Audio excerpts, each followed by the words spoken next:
O Salmo 127 diz assim: se o Senhor não edificar a casa, em vão trabalham os que a edificam. Se o Senhor não guardar a cidade, em vão vigia a sentinela. Inútil vos será levantar de madrugada, repousar tarde, comer o pão de dores, pois assim dá ele aos seus amados o sono. Eis que os filhos são herança do Senhor, e o fruto do ventre o seu galardão. Como flechas na mão de um homem valente, assim são os filhos da mocidade. Bem-aventurado o homem que enche deles a sua aljava. Não serão confundidos, mas falarão com seus inimigos à porta. Pai, obrigado por essa palavra, Senhor. A tua palavra que não erra, a tua palavra que não falha. Pelo contrário, a tua palavra que transforma, a tua palavra que nos molda, a tua palavra que nos quebra e nos faz de novo. A tua palavra que nos reorienta, reordena e reposiciona. A tua palavra que nos restaura, nos revigora, nos reanima. A tua palavra que nos dá forças. A tua palavra que nos dá ânimo. A tua palavra que nos dá entendimento. A tua palavra que nos dá clareza. A tua palavra que traz alívio para a nossa alma. A tua palavra que traz refrigério para a nossa alma. A tua palavra que fortalece o nosso espírito. A tua palavra que nos instrui quanto ao nosso corpo. A tua palavra é a verdade. E é sobre essa palavra, Pai, que nós queremos falar nessa manhã. Nós sabemos que quando a tua palavra é pregada, Senhor, o compromisso não é com o pregador. O compromisso, Senhor, é com a tua palavra. Não importa, Senhor, quem esteja falando. Importa que a tua palavra, Senhor, ela seja falada, ela seja pregada. Por isso eu te peço nessa manhã, usa-me como instrumento, Pai. Como caneta na mão do escritor. Como martelo que apregou o prego. Pai, como uma ferramenta útil nas tuas mãos, eficaz. E que eu me esvazie de mim, Pai. Que diminua eu, para que o Senhor cresça e para que o Senhor possa, meu Pai, marcar no coração de todos nós que aqui estamos nessa manhã. A tua palavra, Pai, ela tem poder para nos tirar, Pai, das trevas e nos transportar para o reino do Filho do teu amor. A tua palavra é eficaz, mais cortante do que espada de dois gumes. E ela é capaz de separar alma e espírito, juntas e medulas. A tua palavra é mais penetrante do que essa espada. A tua palavra alcança as profundezas maiores da nossa alma. A tua palavra encontra as nossas mazelas as nossas mazelas e as destrói. A tua palavra, Senhor, dissipa toda a treva que possa haver em nós. A tua palavra é a verdade, mas a tua palavra é a espada. Obrigado, Senhor. Que a tua palavra, Senhor, entre nos nossos corações. E tenhamos corações quebrantados e contritos nesta manhã para receber a mensagem do Senhor. Em nome de Jesus. Em nome de Jesus. Esse salmo fala muito ao meu coração. Esse salmo, o Senhor já ministrou muito ao meu coração. Porque se o Senhor não edificar a casa, em vão trabalham os que a edificam. Sem contextualizar, mas só lendo aqui o que o salmista escreveu. Se nós não entendemos que a nossa confiança precisa estar em Deus, nós vamos trabalhar e vai ser em vão. É como se a torneira estivesse aberta e tudo que nós conquistamos começa a ir embora pelo ralo. Se o Senhor não edificar a casa, se eu achar que eu faço o que eu posso, que eu sou bom, e o Senhor não permite que o Senhor edifique a casa, usar as minhas estratégias para conquista, em vão o nosso trabalho será. Em vão o nosso trabalho será. Poxa vida, eu trabalho e não vejo a cor do dinheiro. O Senhor não edificar a casa. Em vão trabalho os que edificam.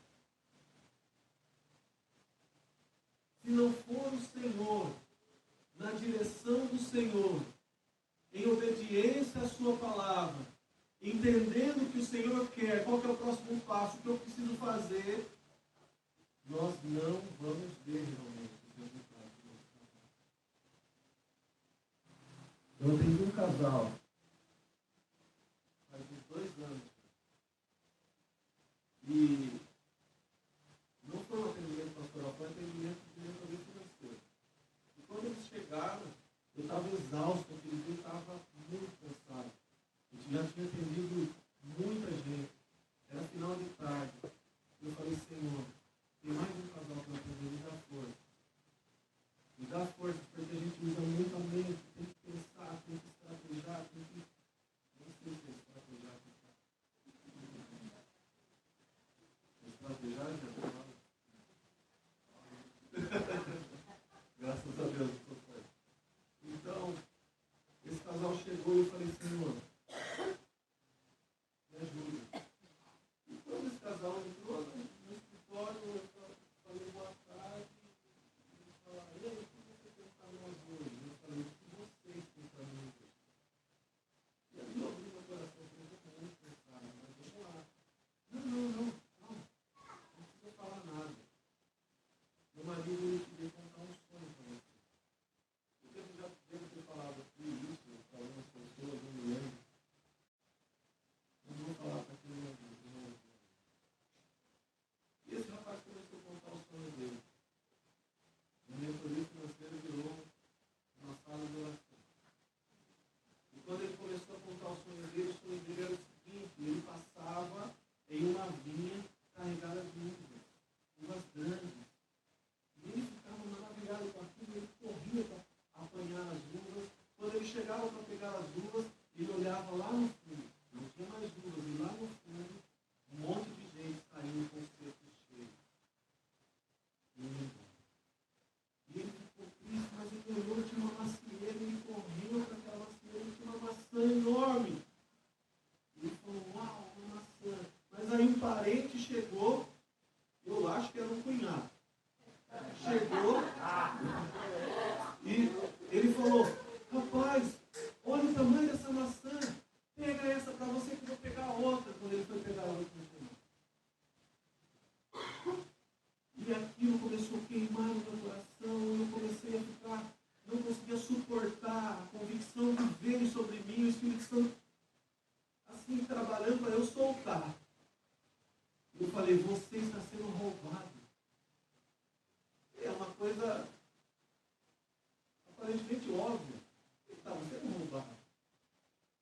Eu falei, você está sendo roubado no seu tempo, na sua alegria, você está sendo roubado na sua casa, você está sendo roubado no seu trabalho, porque você faz.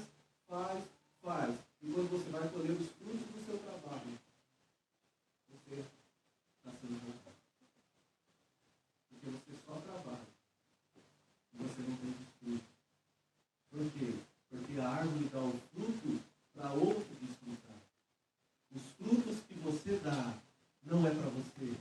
Os frutos que você dá é para desfrute do outro. Nós precisamos aprender com a natureza. Todas as coisas, a natureza, a criação revela o Criador. E nós precisamos aprender com a natureza. Então, quando a árvore dá o fruto, ela dá o fruto para outro, para nós. Nós vamos desfrutar daquilo. Esse rapaz não estava desfrutando. Eu dei aquela palavra. O Senhor trouxe aquilo à luz. Eu orei por ele, nós oramos. O fogo desceu. E aí acabou o atendimento. Eles foram embora, ali, chorando, mas felizes porque o Senhor tinha trazido algo à luz. Esse rapaz tinha já 1 ano que ele batia na porta de uma determinada empresa da cidade, que ele tinha um sonho de trabalhar naquela empresa. E sempre as portas estavam fechadas. 1 ano. Nesse dia, eu falei tchau para eles, eles saíram, eles pisaram na calçada, tocou o telefone dela. E ela atendeu. O rapaz falou, é de tal empresa.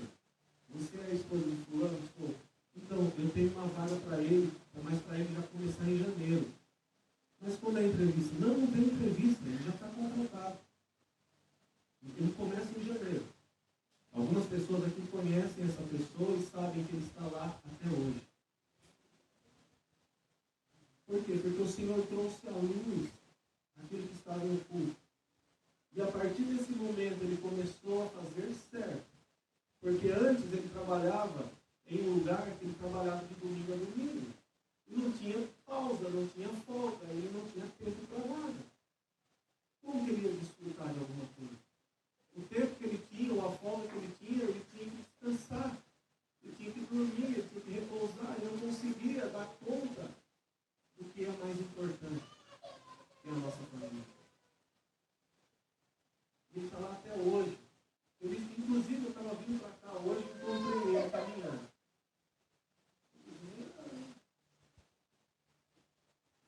Se o Senhor não edificar a casa, em vão trabalhar.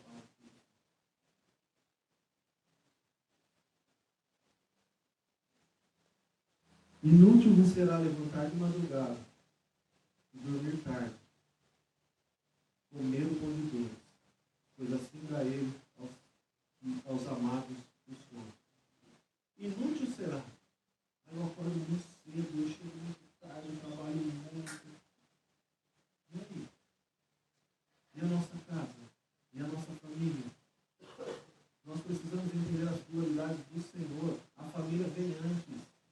A família vem antes do trabalho. A família vem antes da igreja. A família vem antes dos amigos. A família vem antes de qualquer coisa.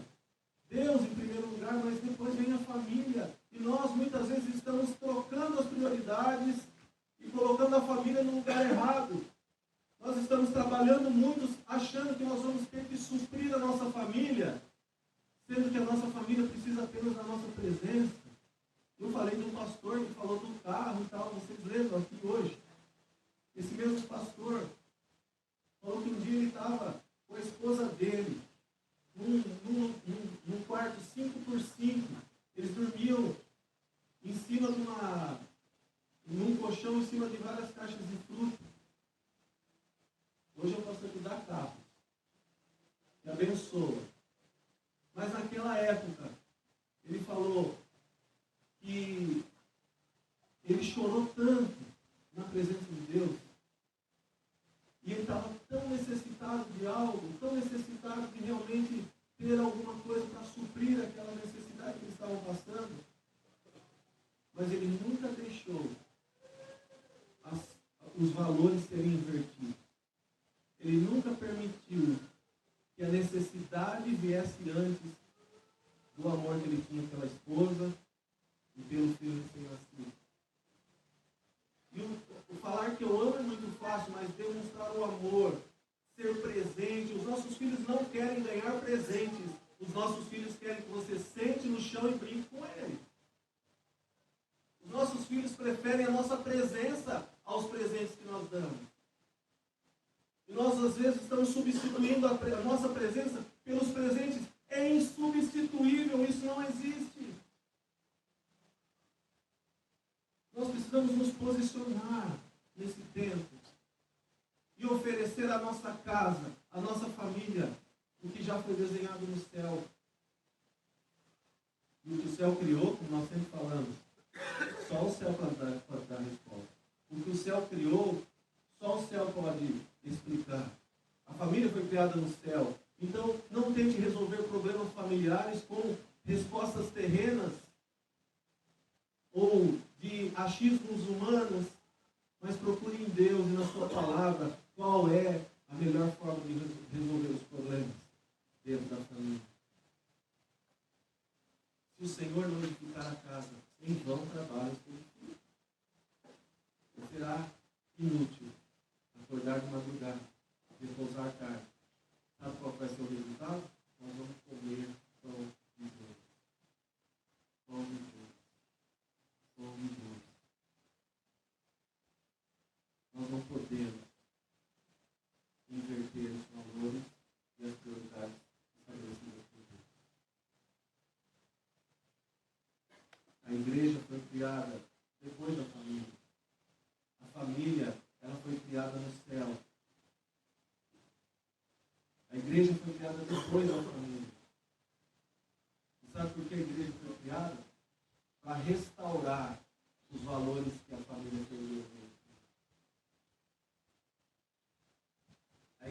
ferramenta. Mas, entenda, às vezes nós estamos procurando a igreja perfeita. Nós esquecemos e não fazemos a autocrítica de saber que a igreja é formada por famílias. E a qualidade da igreja depende da qualidade das famílias. O que nós temos vivido em casa? A pessoa que briga na igreja, ela só está transferindo aquilo que ela já faz dentro de casa. A pessoa que cria contendas na igreja, ela só está expressando um extrato do que ela vive dentro de casa. Porque tudo que nós fazemos fora é o que nós já vivemos dentro. E as máscaras podem ficar por um tempo, mas um dia ela vai cair. Nós passamos maquiagem, mas um dia ela vai borrar. É só um extrato, um resultado daquilo que nós já vivemos dentro de casa. Nós precisamos ser transparentes, sinceros. Porque importa que nós sejamos transparentes diante do Pai. Eu e Ele. A minha obediência ao Senhor acontece e começa. O início é quando eu estou só com Ele. Só com Ele, quando ninguém está me vendo. É aqui que eu provo minha obediência ao Senhor. É no secreto que todas as coisas acontecem. Mas para contextualizar, esse salmo foi escrito por Salomão. Salomão era filho de Davi. Davi, ele ia edificar o templo. O templo de Salomão deveria ter sido o templo de Davi. E Davi desenhou, arquitetou, fez tudo para poder construir aquele templo. Davi ganhou muitas guerras, muitas batalhas. E todos os despojos de guerra, ouro, prata, bronze, todas as riquezas, ele levava para Jerusalém e ele deixava armazenado, porque ele ia construir o templo. Ele ia usar tudo aquilo para a construção do templo. E era muita coisa. Muita coisa. Só que Deus não deixou. Deus falou: Davi, as suas mãos estão muito cheias de sangue. Você matou muita gente. Eu não vou deixar você construir o meu templo. E Davi era rei, ele poderia falar: não, Senhor, eu vou construir o templo. E ele ia construir, porque ele tinha material para construir. Mas ele decidiu obedecer. Preste atenção nesse detalhe. Davi decidiu obedecer. 1 Crônicas 18, se você quiser abrir comigo.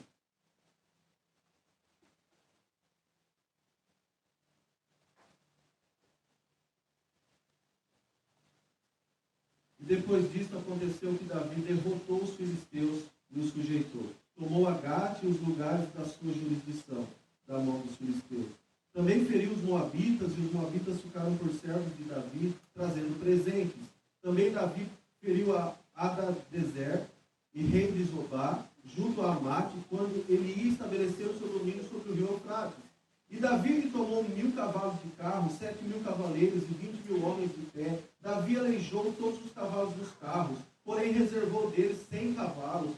E vieram os sírios de Damasco a socorrer a Hadadezer, rei de Zobá. Porém Davi feriu dos sírios 22.000 homens. E Davi pôs guarnições na Síria de Damasco, e os sírios ficaram por servos de Davi trazendo presentes.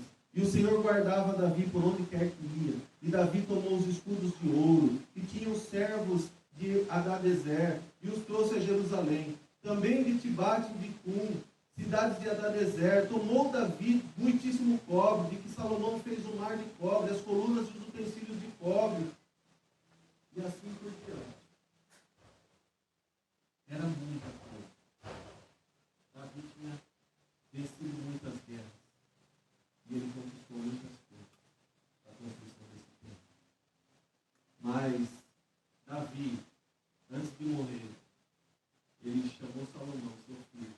Disse: filho, o Senhor não permitiu que eu construísse o templo. Então, o templo vai ficar para você construir. O templo vai ficar para você construir. Você vai pegar todos os despojos, todos os utensílios, ouro, prata, bronze, tudo, derreter tudo, e vai fazer tudo. Como diz aqui. E Salomão fez o mar de cobre, as colunas e os utensílios de cobre. Salomão usou realmente os utensílios, os despojos. Então ele fala antes da sua morte sobre a construção do templo para Salomão. Ele transfere aquilo que era sonho dele para o seu filho. Ele transfere aquilo que ele havia sonhado para o seu filho poder realizar. Ele transfere aquilo que estava no seu coração para a próxima geração. Ele transfere aquilo que era dele para que as próximas gerações pudessem desfrutar. A palavra de Deus nos diz, ainda no Salmo 127, como nós lemos, que os filhos são herança do Senhor. Os filhos são herança do Senhor. E o fruto do ventre do seu galardão. Diz que Salomão, herança de Davi, herança do Senhor na vida de Davi, foi o escolhido a construir o templo com aquilo que Davi conquistou. Então, quando nós conquistamos, e antes de nós conquistarmos, nós precisamos entender que o nosso Deus é um Deus geracional. Quando nós falamos do Deus de Abraão, Isaac e Jacó, muitas vezes nós estamos falando e não estamos nem sabendo o que nós estamos falando. Mas nós estamos declarando que Deus é um Deus de gerações. Ele se preocupa com as gerações. Ele não se preocupa somente comigo. Então, primeiro, nós não devemos nos colocar em lugares que vamos ser vítimas. Porque a vítima impede Deus de construir o futuro. E segundo, nós temos que sair da bolha, parar de olhar para o nosso próprio umbigo e lembrar que existem gerações após nós que vão desfrutar de tudo que nós conquistamos. O povo sai do Egito e começa a caminhada, a peregrinação pelo deserto. E uma caminhada que, segundo estudiosos, demoraria 11 dias, eles demoram 40 anos. E os filhos daqueles que saíram do Egito, nascem no deserto. E passam todas aquelas situações que os pais passaram no deserto, os filhos também passam até chegarem em Canaã, a terra prometida. A terra da promessa. Nós aprendemos aqui que se os pais tivessem aprendido e se posicionado antes, parado de murmurar, parado de reclamar e seguido a orientação do Senhor, assim como Davi fez, ele obedeceu a ordem do Senhor. Se esses pais tivessem obedecido às ordens do Senhor e não tivessem murmurado, tivessem feito o que o Senhor estava direcionando, e não foi pouca coisa. Não foi pouca coisa. Deus mandava o maná todos os dias. Durante o dia era muito calor, tinha uma nuvem que os acompanhava. Durante a noite, muito frio, os animais que poderiam atacá-los, uma coluna de fogo para dar aquecimento e proteção. As roupas não se gastavam, os sapatos não se gastavam, e eles não paravam. Quantas são as bênçãos que o Senhor tem nos entregado? E quantas são as celebrações que nós temos intencionalmente feito diante do Senhor? Porque o diabo não tem problema nenhum com as nossas conquistas, mas ele quer nos roubar a celebração. O diabo não tem problema nenhum que a gente avance e conquiste, mas ele quer roubar a nossa celebração. Porque as nossas conquistas, elas são naturais. Nós fomos criados para conquistar. Começando pelas pequenas coisas.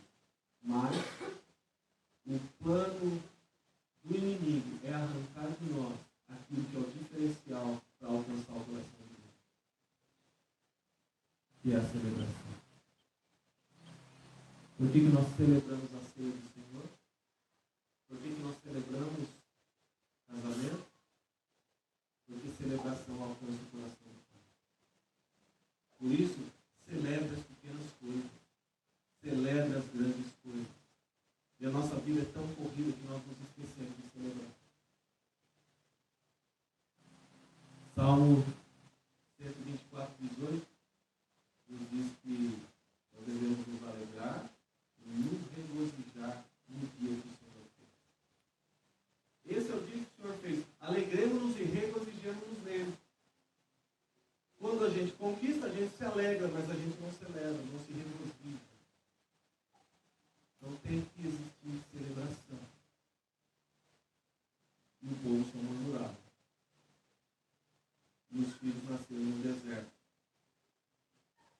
Se eles tivessem se posicionado antes, os filhos não nasceriam no deserto, os filhos nasceriam na terra da promessa.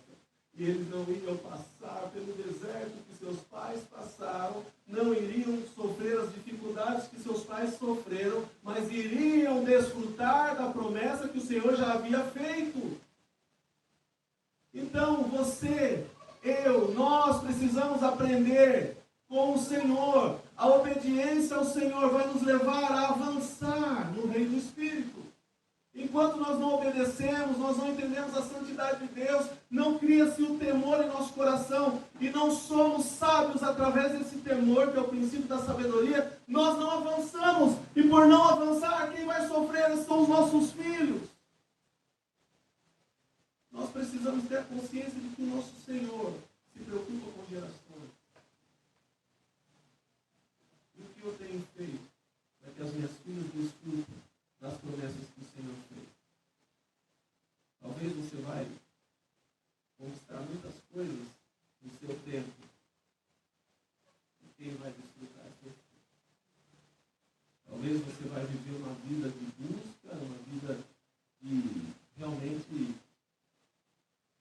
sonhar muitas coisas, mas quem vai realizar esses sonhos são seus filhos. Glória a Deus. Quantos são? Meu irmão está aqui. Meu irmão foi jogador de futebol. E hoje ele trabalha com futebol. Quantos são os pais que sonharam ser jogadores e não realizaram sonhos e estão vendo sonhos sendo realizados na vida dos filhos? O meu pai, por exemplo. Meu pai jogou, mas a carreira dele foi interrompida e ele viu a realização do sonho dele na vida do meu irmão. E essa consciência de que realmente o Senhor se interessa e se importa com o que os nossos filhos vão viver, precisa ser gerado em nós, mas não pode ficar no campo do conhecimento, do entendimento, mas essa verdade precisa governar o nosso espírito. Porque senão nós não vamos nos posicionar. As verdades do Senhor, quando governam o nosso espírito, nos levam ao posicionamento. A fazer realmente algo de fato que vai gerar resultados na vida dos nossos filhos. Se o Senhor não edificar a casa, em vão trabalham os que edificam. Sabe o que a palavra fala? No Salmo 127. Nós continuamos a leitura, nós já lemos. Os filhos são como aljava. São como flechas, desculpa. Na aljava. São como flechas na mão do guerreiro. Eles são aqueles que enchem a sua aljava. Por quê? Porque flechas a gente lança. E ela vai alcançar lugares que nós não alcançamos. Flechas a gente lança. E ela vai alcançar lugares que nós não conseguimos chegar. As flechas que o Senhor nos deu vão alcançar lugares que nós não conseguimos alcançar. Nós precisamos entender que o nosso Deus não deu gerações. Por isso é importante, antes de transferir uma identidade, nós temos que entender a nossa identidade. Antes de transferir algo, nós precisamos adquirir algo. Antes de entregar algo, nós temos que ter algo. identidade dos nossos filhos só serão muito bem definidas se nós tivermos a nossa identidade revelada por Deus através de Jesus.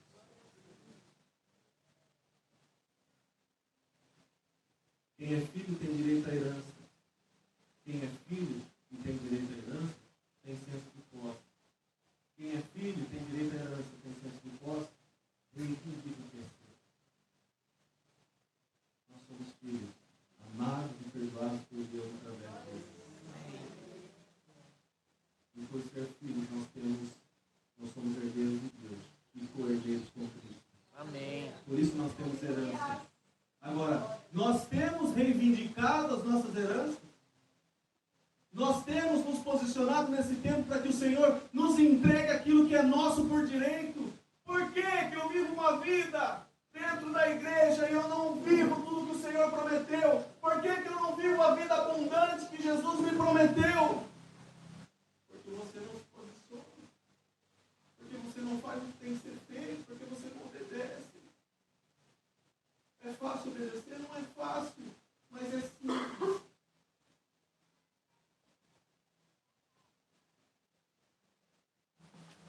Quanto mais nós estivermos nesse lugar, no secreto, mais rápido nós vamos obedecer. Porque aquilo que anda com Deus não precisa de segundos para obedecer a voz do Senhor. Quanto mais nós nos entregarmos a Ele, mais Ele se revela a nós, com mais facilidade de obedecer a nós. Agora, quem não sabe que é filho, quem não tem a identidade de filho revelada em si,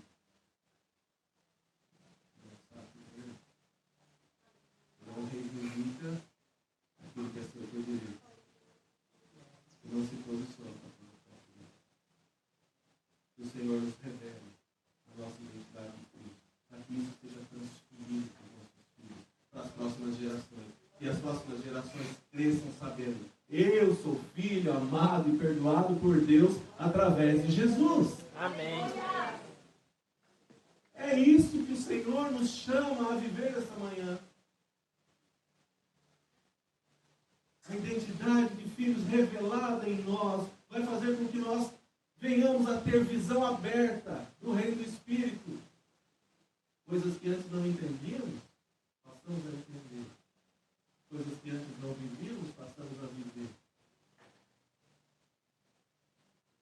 Em Marcos 14, 22, nos conta a história de quando Jesus só andou sobre as águas. Simples assim. Eu já tentei andar sobre as águas. E eu consegui afundar. Então, Jesus anda sobre as águas. Vamos ler essa passagem.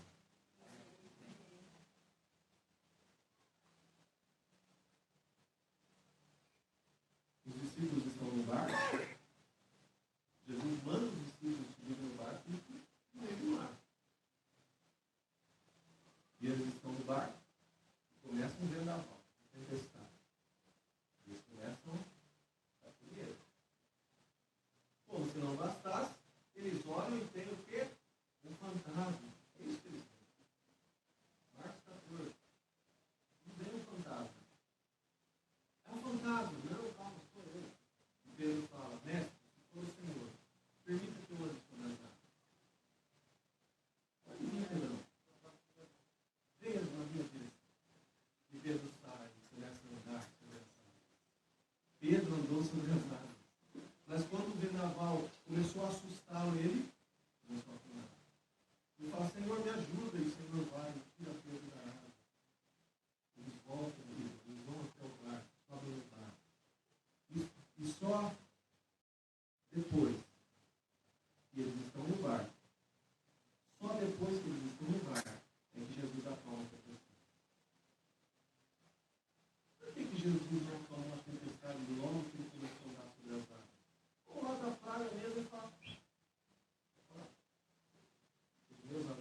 Às vezes nós estamos tentando resolver os problemas e nos esquecendo de ir para a fonte. Estamos tentando resolver o lado de fora e ainda não resolvemos o lado de dentro. Estamos querendo dar ordens para os nossos filhos, sendo que nem nós nos posicionamos ainda para fazer o que tem que ser feito. Permita que o Senhor faça do lado de dentro primeiro, para depois Ele resolver todas as questões do lado de fora. As tempestades vão acalmar, o mar vai ficar calmo. Mas primeiro Ele quer fazer dentro. O Senhor ativou uma fé tão grande na vida de Pedro, que até hoje a gente fala dessa história. Mas Ele só acalmou a tempestade depois.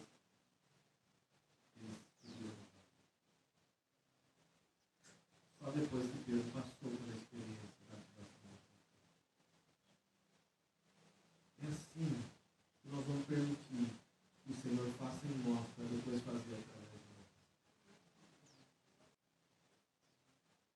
Jairo, o principal da sinagoga,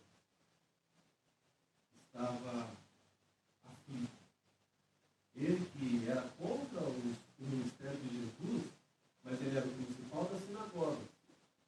Imagina, um líder da igreja, reconhecido lá fora, reconhecido pelas pessoas, reconhecido pelos homens, o principal da sinagoga, tem um problema dentro de casa.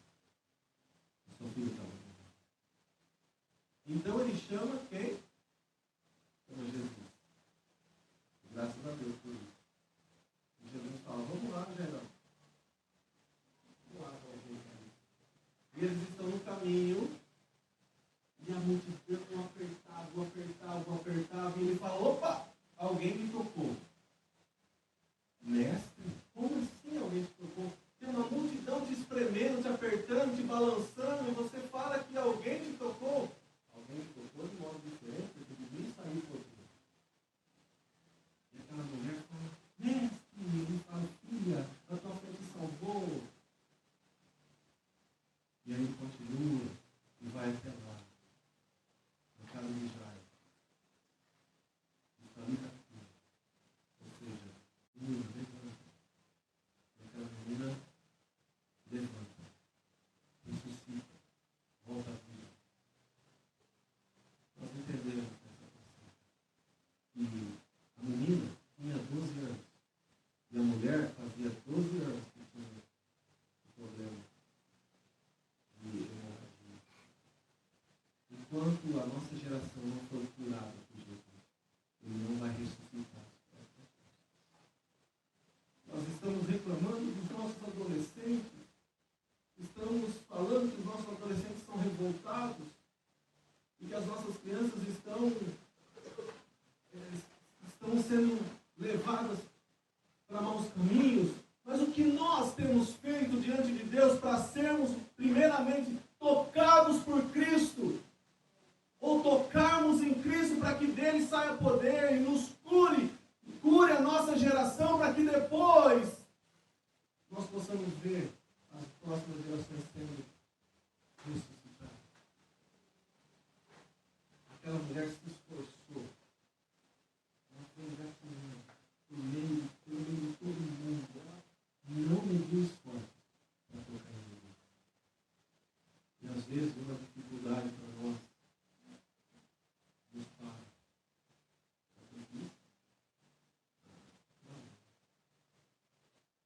Porque estamos evoluindo. Não pensamos nas próximas gerações. Porque olhamos somente para nós mesmos. Porque queremos viver a nossa própria vida. E não pensamos nas próximas gerações.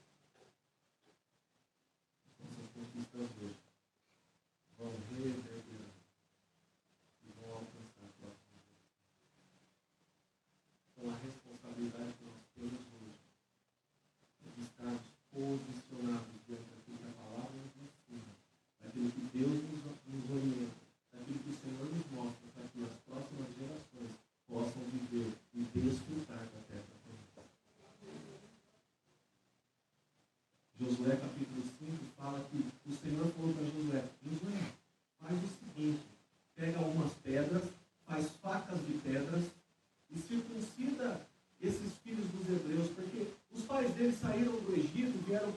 porque eles não foram circuncidados.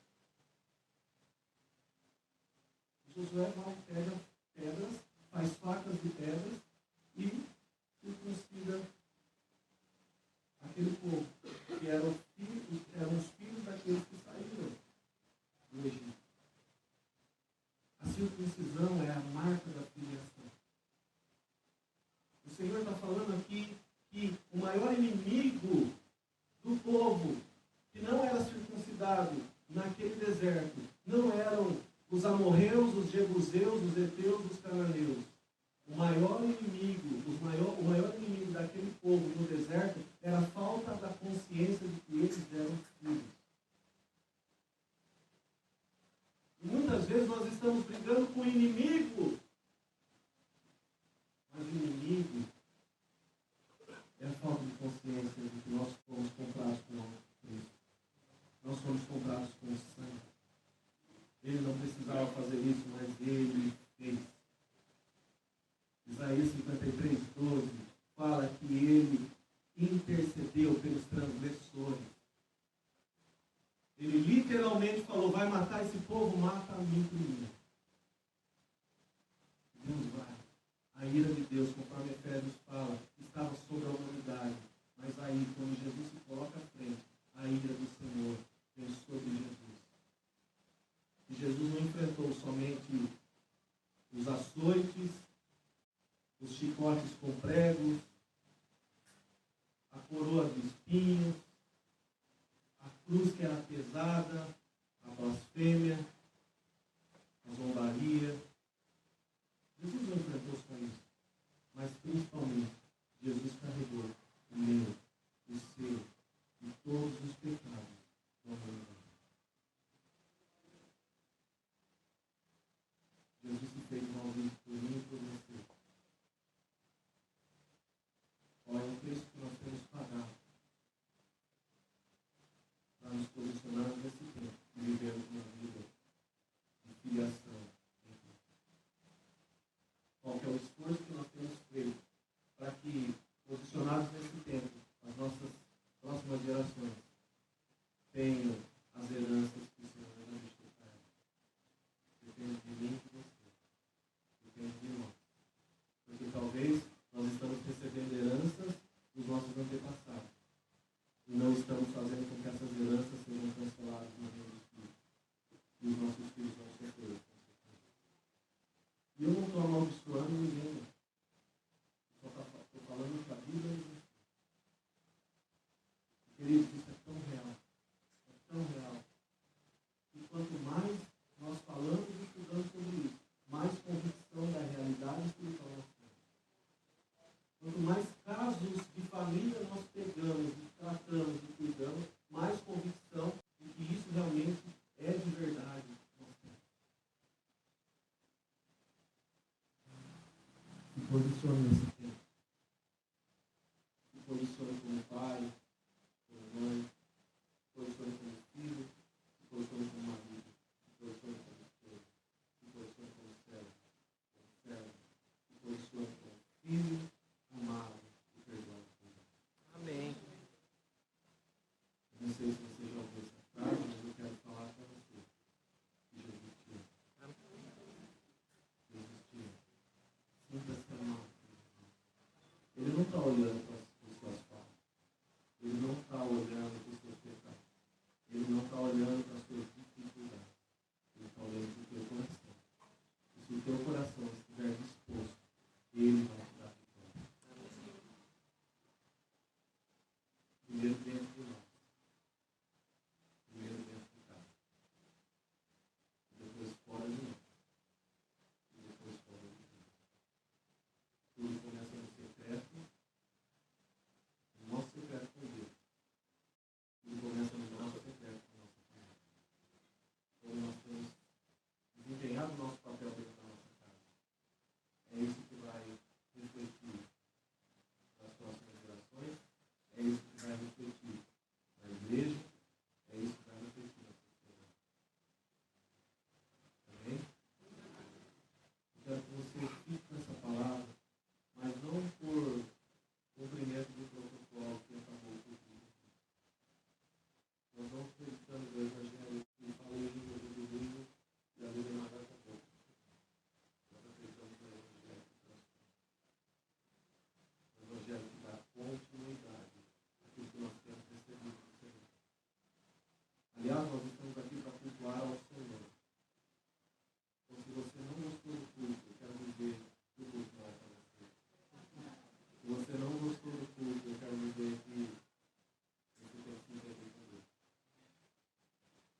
muitas vezes nós estamos como aquele filho pródigo, duvidando do Senhor, de que o Senhor está indo de braços abertos, nos esperando.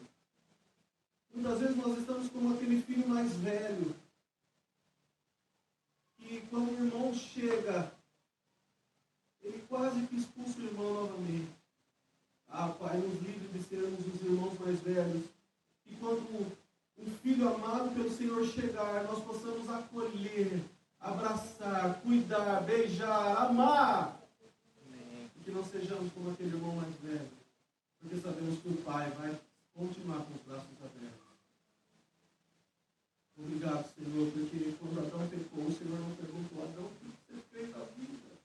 Adão, por que você foi fazer isso? Não, o Senhor perguntou: Adão, onde você está?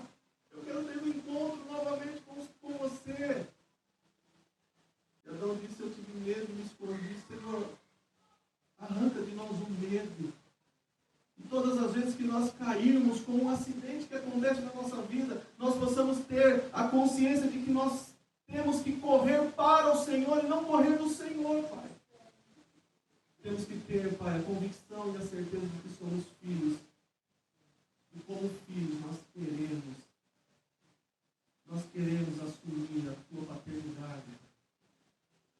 Revela, Senhor, a nossa identidade de filho. Revela a Tua paternidade em nós.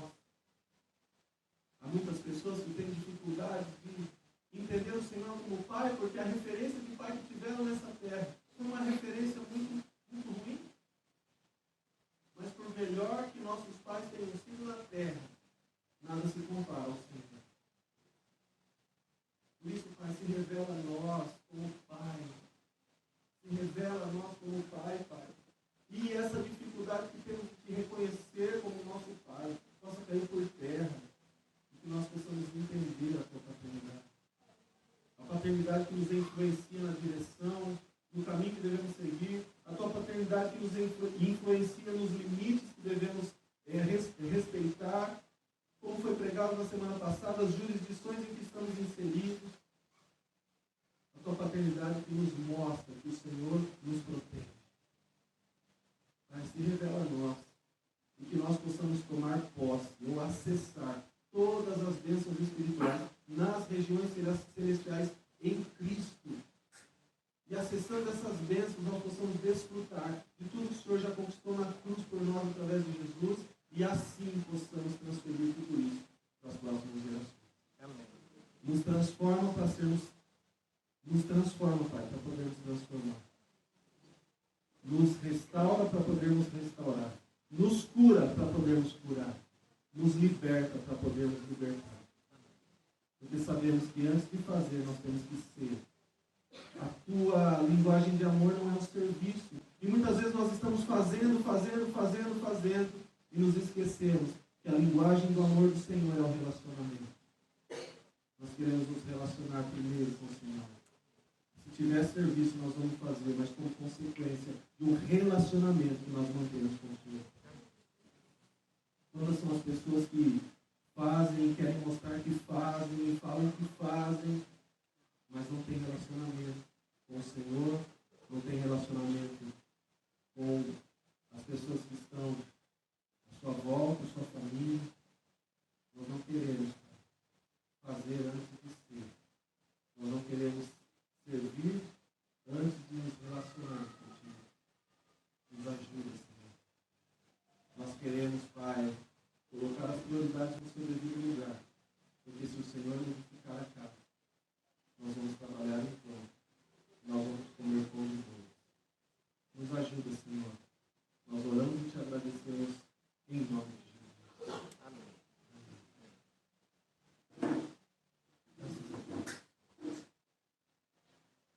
Quero orar por você. Você que entendeu a palavra. Que toma uma decisão hoje de se posicionar nesse tempo. Para fazer o que o Senhor quiser que você faça. E poder ver diante dos seus olhos as realidades espirituais sendo manifestas. As realidades espirituais sendo materializadas. Eu quero desafiar você a se posicionar nesse tempo.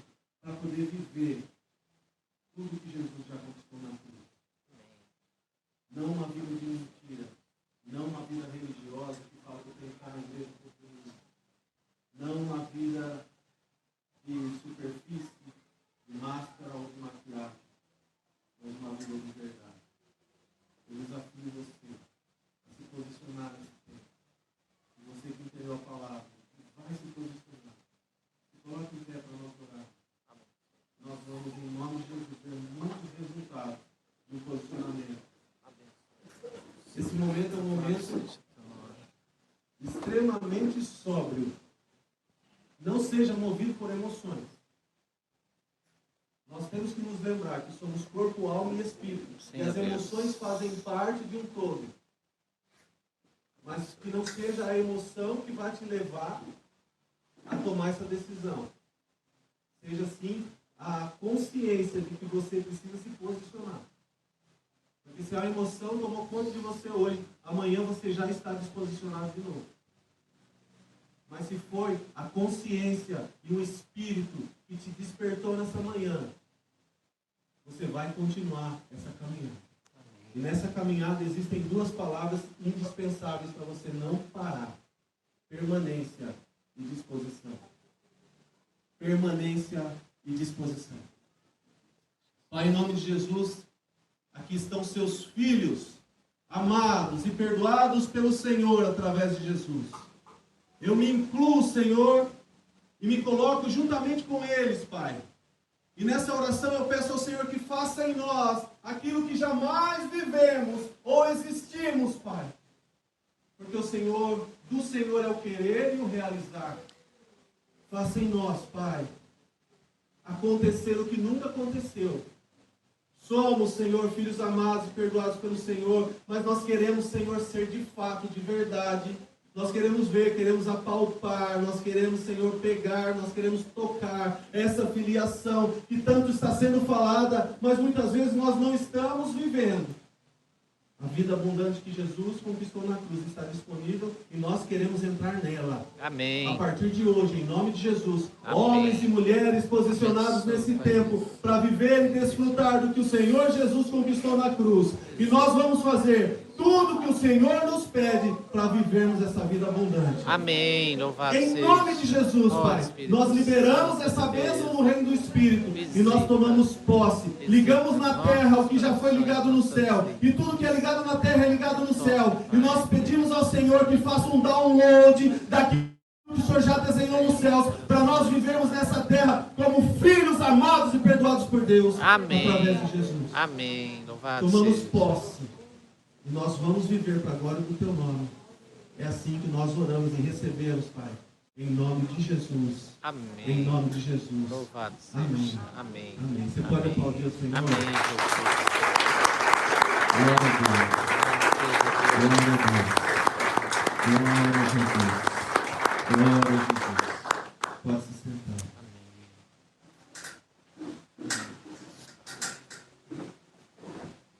Jesus é bom, querido. O diabo é ruim, querido. Nós somos tudo mais ou menos.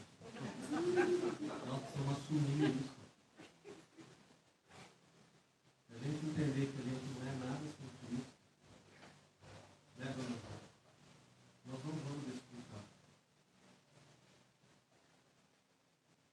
Porque o Senhor, Ele resiste ao soberbo, para muita graça nos amigos. E aonde abundou o pecado, superabundou a graça. Agora, Deus tem promessa. Tem ou não tem? E aí você ouve assim, pastor, eu parei de andar com Deus. Por quê? Porque Deus me prometeu algo com Cristo. E aí você devolve a pergunta, mas o que você fez? Porque quando o povo chegou em Canaã, estava cheio de gigantes. Deus falou, a terra da promessa é de vocês. E aí eles chegam, está cheio de gigante, é como se Deus tivesse dado um carro e tivesse dado um carnê para eles pagar o financiamento. E aí eles entram na terra da promessa, está cheio de gigante. E aí o que eles fazem? Matam os gigantes. Então matam os gigantes e conquistam a terra. Não venha me falar que você não recebeu a promessa. Eu vou te perguntar, mas o que você fez? Amém?